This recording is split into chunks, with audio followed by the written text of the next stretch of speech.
अस्सलाम वालेकुम नाज़रीन, मैं हूं सिमरी। आप देख रहे हैं चैनल न्यूज़ पॉइंट। नाज़रीन, आखिरकार सदर आरिफ अलवी ने इलेक्शन की तारीख के हवाले से खत लिख दिया है और आज के व्लॉग के अंदर हम आपको बताएंगे कि ये जो बंड मारा है सदर आरिफ अलवी ने, पहले भी उन्होंने कुछ किया था ऐसा ही, जब वो उन्होंने दो बिल थे और उनको पास नहीं किया था, अपने पास रख के, ऑटोमेटिकली खैर पास हो जाती हैं, लेकिन उन्होंने अपने पास रख के ऊपर से ट्वीट की थी, नहीं भाई मुझे तो अल्लाह गवाह है मैंने इनके ऊपर साइन नहीं किए। और अब उन्होंने क्या किया जी, इलेक्शन कमीशन को खत लिख दिया है। और ये जो इलेक्शन कमीशन को खत लिख लिया है, अगर तरीके साहब ज़्यादा खुश हो रही है कि उनके हक के अंदर ये बात हो गई है, सदर आरिफ अलवी ने डेट दे दी है, इसी डेट के ऊपर इलेक्शन होगा, तो वाज़ेह रहे कि आप अगर इस खत को बागौर पढ़ें या फिर आप जो है वो इस खत के लब्बे लुभाव देखें तो उसके अंदर वो एक दो चीज़ें बड़ी वाज़ेह हैं कि इसके अंदर क्लियर डायरेक्शन नहीं दी गई है। चूँकि यहाँ पर सदर आरिफ अलवी ने वो अपना हक इस्तेमाल करते हुए ये कहा है कि आईनी मेरे पास ये हक है कि मैं टाइम दे सकता हूँ। और दूसरी बात है कि इलेक्शन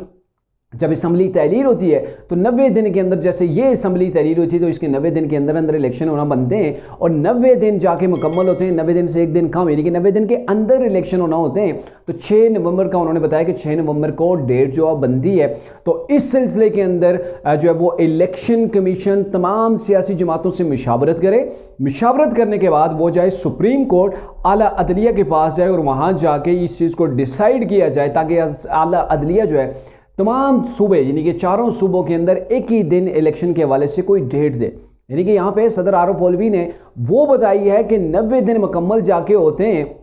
यानी कि जो उसकी हदूद है वो 6 नवंबर को मुकम्मल होते हैं। लेकिन क्या करे, इलेक्शन कमीशन पहले सियासतदानों से मुशावरत करे, फिर उसके बाद जाए आला अदलिया के पास और आला अदलिया डिसाइड करे कि चारों सूबों के अंदर एक ही दिन जो इलेक्शन हो और वो एक दिन को जो जाके जो वो अनाउंस कौन करे, आला अदलिया करे। तो इट्स मीन कि सदर आरिफ अलवी ने डायरेक्टली कोई ऐसी डायरेक्शन नहीं दी है कि हाँ भाई आपने 6 नवंबर को ही जो वो इलेक्शन करवाने, इससे ना एक दिन आगे ना एक दिन पीछे, इससे आगे पीछे नहीं हो सकता। लेकिन उन्होंने यहाँ पे ये चीज़ नहीं की है, बल्कि उन्होंने एक दरमियानी रास्ता निकाला है क्योंकि उनके ऊपर तरीके इंसाफ की जन्म से प्रेशर था। और सेम वही चीज़ दोबारा सदर आरिफ अलवी ने वो प्ले की है। जैसे आपको पता है कि पहले जब उनके पास ऑफिशियल सीक्रेट एक्ट और आर्मी एक्ट के तहत दो जो है वो तरमीमी बिल गए थे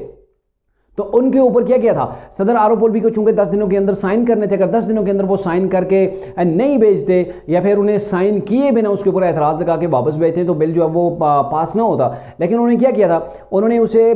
साइन भी नहीं किए, बिल को अपने पास रखा, 10 दिन तक उसे वापस नहीं किया, तो ऑटोमेटिकली वो क्या हो गया कि वो अप्रूव हो गया, वो एक कानून की शक्ल उसने इख्तियार कर ली। और यहाँ पर भी सेम वही थ्योरी सदर आरिफ अलवी जो है वो अप्लाई कर रहे हैं। मेरे ख्याल में अच्छा किसी ने उन्हें मशवरा दिया है कि दरमियानी रास्ता निकालो, क्योंकि ना इधर के आप रहेंगे ना उधर के रहेंगे। तो मेरे ख्याल में सदर आरिफ अलवी ने वो तरीके इंसाफ की बेजा किस्म की तनकीद से बचने के लिए, इमरान खान की नाराज़गी से बचने के लिए एक दरमियानी रास्ता निकाला है। उस रास्ते को निकालने की वजह से अब उनकी वाह वाह हो गई है तरीके इंसाफ के पास, लेकिन कानूनी तौर पर यहाँ पे उन्होंने कोई वाज़ेह डायरेक्शन नहीं दी है।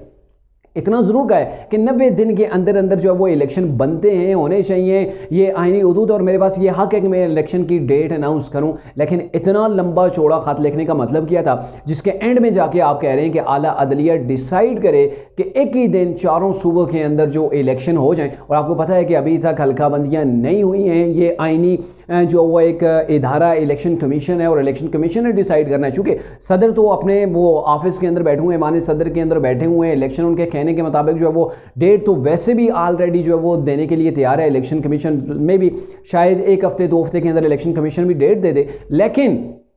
सदर को इस चीज़ का शायद अंदाज़ा नहीं है या फिर वो तरीके इंसाफ के प्रेशर के अंदर कर रहे हैं कि जब तक हल्काबंदियाँ नहीं होती, नवंबर के एंड तक जाके हल्काबंदियाँ होंगी और आप नवंबर के पहले हफ्ते के इलेक्शन की अगर बात करते हैं तो ये तो पॉसिबल चीज़ नज़र आ ही नहीं रही। और इसकी दूसरी जो चीज़ सामने आ रही है वो यही हो सकता है कि पाकिस्तान के अंदर एक बार फिर से अफरा तफरी फैल सकती है इलेक्शन के हवाले से। और जो कुछ यानी कि जो कुछ काम किए थे आर्मी चीफ और जो निगरान गवर्नमेंट है, जिन्होंने एक माफियाज को ख़त्म करने के लिए, तो उनके ऊपर थोड़ी सी नरमी कहीं ना आ जाए, क्योंकि इलेक्शन की तरफ सबका रुझान हो जाता है। तो फिर उसके बाद ये जिन चीज़ों को कंट्रोल किया गया था, बिजली की प्राइसेस को कंट्रोल करने के लिए माफिया के ऊपर हाथ डाले गए थे, चीनी के वो कंट्रोल करने के लिए माफिया के ऊपर हाथ डाले गए थे, डॉलर को कितना नीचे ले आए थे। और एक्सपेक्टेड था, यानी कि जो माहिरीन हैं वो ये कह रहे हैं कि 250, 260, 270 तक भी डॉलर आ सकता है।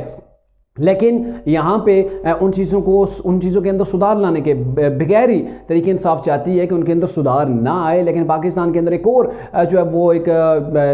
नए सिरे से जो है वो इंतशार की फ़ज़ा दोबारा से पैदा हो जाए, यानी कि हमें आपने आराम से नहीं बैठने दिया, जेल के अंदर भेज दिया, तो आप ही आराम से ना बैठें, आप मुझे जेल के अंदर बैठ के ग्राउंड से बाहर करके आराम से आप जो है वो गेम को आगे ना बढ़ाएं, तो ये मुमकिन नहीं। और तरीके इंसाफ ने जो कुछ करना था उन्होंने किया है, लेकिन अब देखना ये है कि आईनी सिचुएशन क्या निकलती है, सुप्रीम कोर्ट इसके ऊपर क्या कहती है और इलेक्शन कमीशन का इसके ऊपर क्या रद्द अमल आता है।